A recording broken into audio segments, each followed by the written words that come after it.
Doctor de cabecera Jesús López Longoria, que nos va a dar las cifras actualizadas de las personas contagiadas, las personas que se han salvado y lamentablemente las que han fallecido con el tema del COVID-19 aquí en Zacatecas. Buenos días, doctor. Muy buenos días, David Valdés, con el gusto de estar en tu programa. Muchas gracias, doctor. Nuevamente, un gusto de saludarlo. ¿Cómo nos mantenemos en las cifras para el día de hoy, doctor? Claro que sí, tomando como referencia el corte de ayer a las 6 de la tarde, hemos tenido variación en los resultados de los pacientes negativos.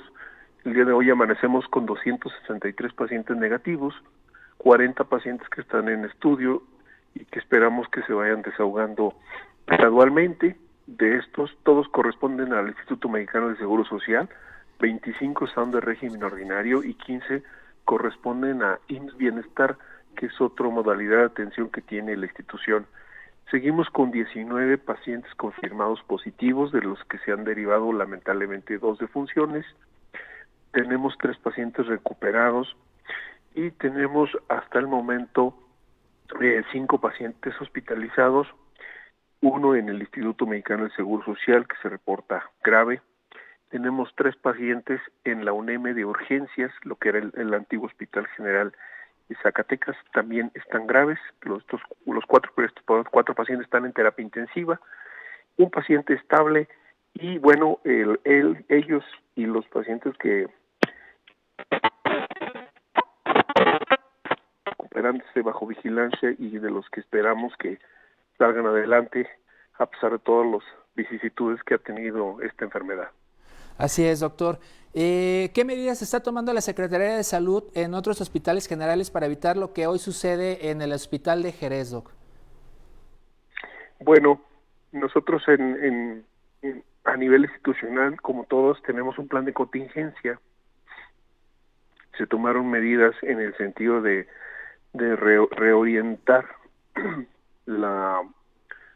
dónde se iban a atender los pacientes para evitar que estuvieran atomizados en diferentes sitios.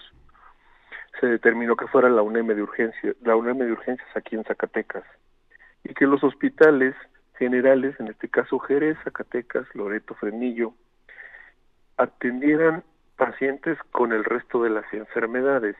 Sin embargo, si llegara algún paciente con síntomas respiratorios, lo cual puede suceder, y que estos estuviesen en el rango de una sospecha de COVID, determinar el hospital si el paciente puede ser manejado en casa, se remitiera al aislamiento social en casa. Y si en la evaluación inicial se observa que las molestias respiratorias rebasan su capacidad para dejarlo, como primera instancia habría que administrar el oxígeno, mantenerlo en monitoreo y de requerir, solamente en el caso de requerir manejo en unidad hospitalaria o bien en una terapia intensiva, para eso ellos determinaban, lo trasladaran a la UNEM de urgencias, donde ya se tiene el manejo tanto hospitalario como de terapia intensiva. Para ello, pues era necesario reestructurar los servicios que cotidianamente se ofrecen en un hospital, es decir, todo el servicio de la consulta externa, toda la cirugía programada se cancela y se mantiene únicamente los servicios como el de urgencias, más el quirófano si algo se deriva de ahí. Es decir, trabajan todos en una reestructuración interna para ofrecer los servicios en una situación de emergencia. Y claro, el personal liderados por el coordinador de calidad, que es y el epidemiólogo, reestructuran el personal que estaría en el servicio de urgencias atendiendo a estos pacientes para que tengan los servicios necesarios, el equipo de protección personal suficiente. Y con respecto a los becarios, que recordemos que algunos de nuestros hospitales son hospitales escuela, como el caso de Zacatecas y del Hospital de la Mujer, se llegó a un acuerdo con las universidades para que en el caso de los médicos internos, los médicos pasantes y los médicos residentes, en primera instancia, estuvieran en espacios fuera de riesgo, es decir, pudieran estar en el otro servicio, en otros servicios que no fuera servicio de urgencia, servicio de medicina interna, servicio de terapia intensiva, donde hubiera un riesgo de contagio. Y ese fue un acuerdo que se publicó y se firmó con anticipación a esto, Y claro está, de aún así cada institución determinaba la continuidad o no de los elementos, recordando que en el caso de los médicos, pues la parte hospitalaria es una parte muy importante dentro de la formación de cada uno de los médicos. Así es como se están organizando los casos. Sin embargo, el imprevisto puede llegar cuando se presenta a un paciente, lo cual puede suceder no solo en la secretaría, sino en cualquier institución, incluso en los privados. Doctor, de los últimos 4 casos que tenemos ya confirmados, al menos 3 han sido doctores. ¿Cuál es el motivo por el cual estos médicos se contagian?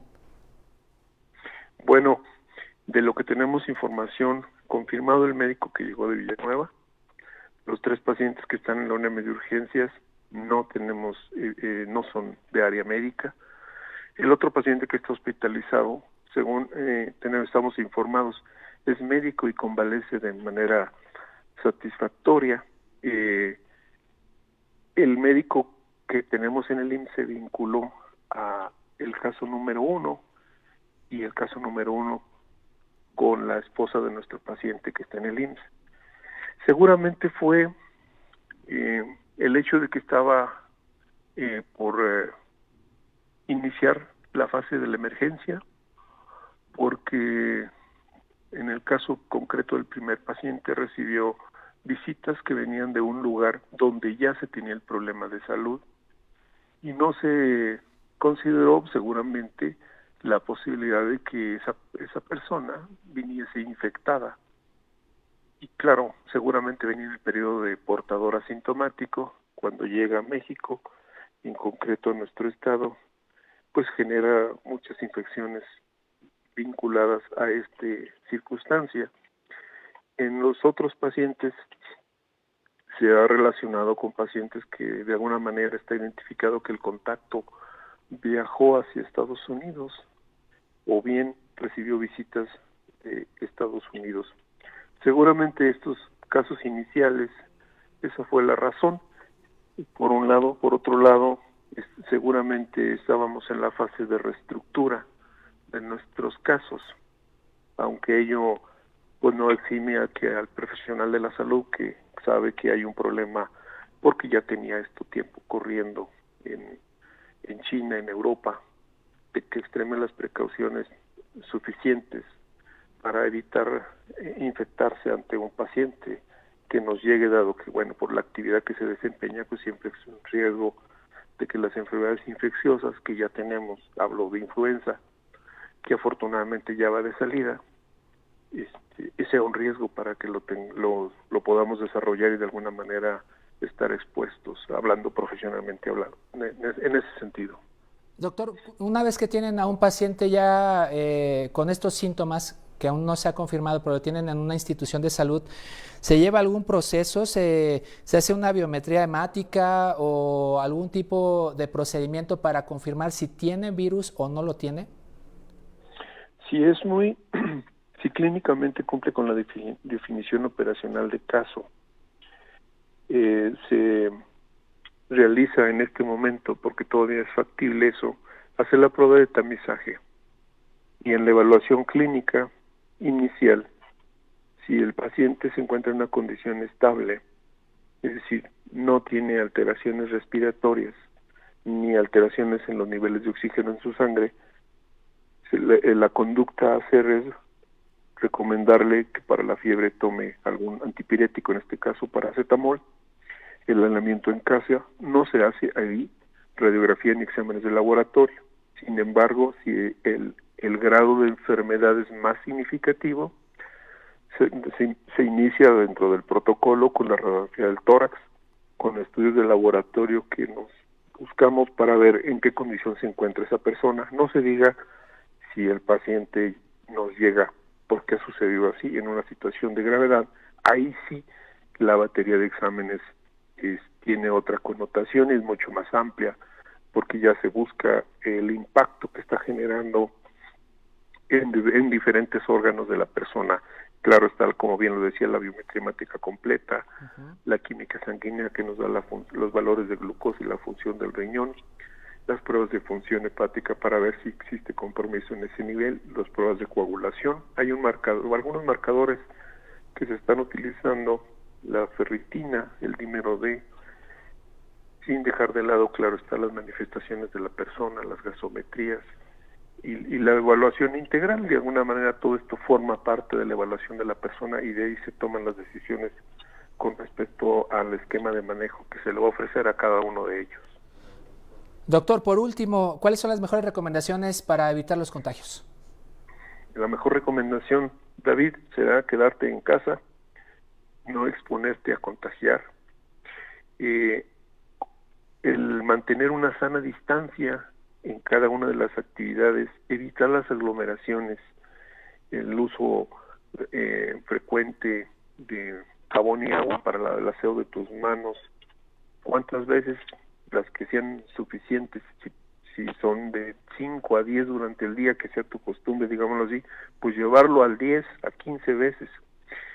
Y en el caso de que no tengas agua, pues alcohol gel, con concentraciones de no menos del 70, o bien alcohol directo a través de un atomizador friccionando tus manos.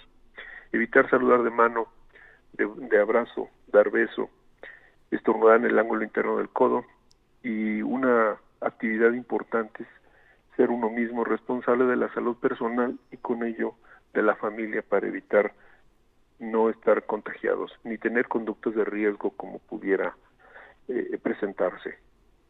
Director de Protección Social, Salud, Jesús López Longoria, por supuesto ya nuestro médico de cabecera y que nos atiende con mucho gusto todos los días a las 7 de la mañana para darnos información muy importante, vital, con el tema del COVID-19 y darnos también, por supuesto, las cifras todos los días de cómo nos mantenemos aquí en el estado con las personas contagiadas, las que han fallecido y las que, por supuesto, se han recuperado. Muchas gracias, doctor. Nos vemos el día de mañana. Claro que sí.